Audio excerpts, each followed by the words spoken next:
أعوذ بالله من الشيطان الرجيم. بسم الله الرحمن الرحيم.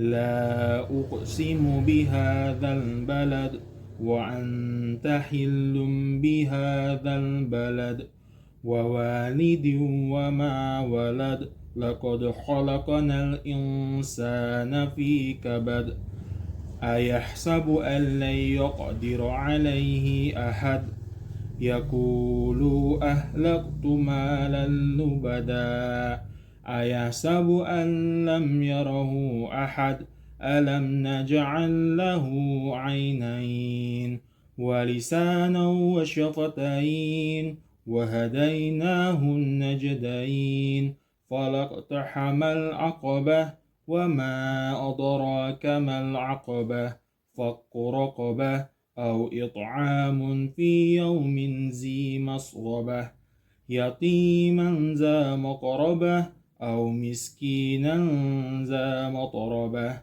ثم كان من الذين آمنوا وتواصوا بالصبر وتواصوا بالمرحمة أولئك أصحاب الميمنة والذين كفروا بآياتنا هم أصحاب المشأمة عليهم نار مؤصدة صدق الله العظيم.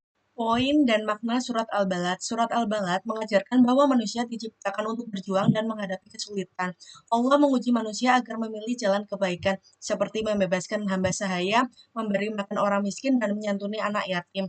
Hikmat seperti penglihatan dan pendengaran harus digunakan untuk bersyukur dan beramal saleh. Di akhir surat dijelaskan bahwa setiap orang beriman akan mendapatkan kebahagiaan, sementara yang ingkar mendapatkan kesengsaraan. Ayat 10 pada surat Al-Balad terdapat hadis yang diriwayatkan oleh Al-Hasan Al-Basri secara mursal yang menyatakan, Ya ayuhan nasu innahuma an najdani najdu al-khairi wa najdu asyahri fama ja'ala najda asyahri ahabba ilaikum min najdi al-khair. Hadis ini diriwayatkan oleh Al-Hasan Al-Basri melalui Abu Raja yang mendengar dari Al-Hasan. Namun sanad ini bersifat mursal yang tidak berarti melalui perawi yang menyebutkan sahabat Nabi secara langsung. Meskipun demikian, makna hadis ini sesuai dengan tafsir ayat tersebut.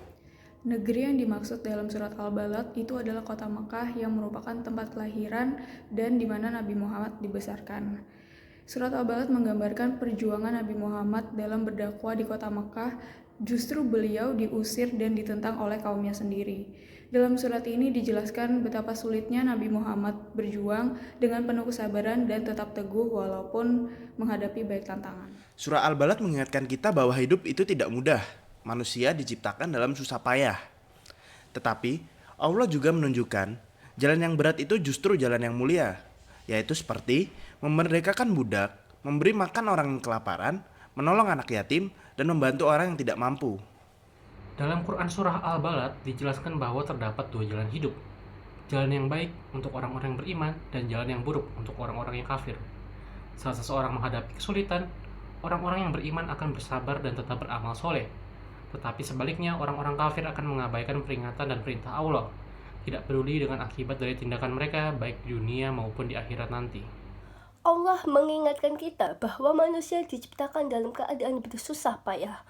Allah tidak menjadikan kesulitan sebagai hukuman, melainkan sebagai sarana untuk meningkatkan derajat kita.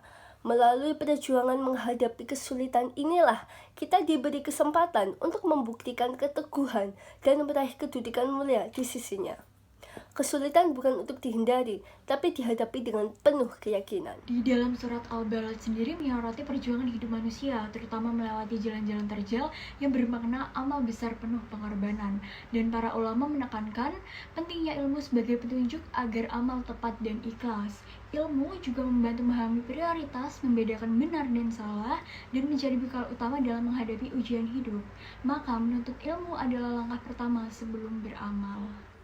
Di dalam Islam, akhlak dan etika adalah cerminan keimanan. Rasulullah SAW bersabda, mukmin yang paling sempurna imannya adalah yang paling baik akhlaknya. Hadis riwayat Tirmizi. Akhlak mencakup kejujuran, sabar, dan kasih sayang, sedangkan etika mencakup perilaku terhadap Allah, sesama, dan lingkungan. Menjaga akhlak adalah ibadah dan jalan meraih ridha Allah Subhanahu wa Ta'ala.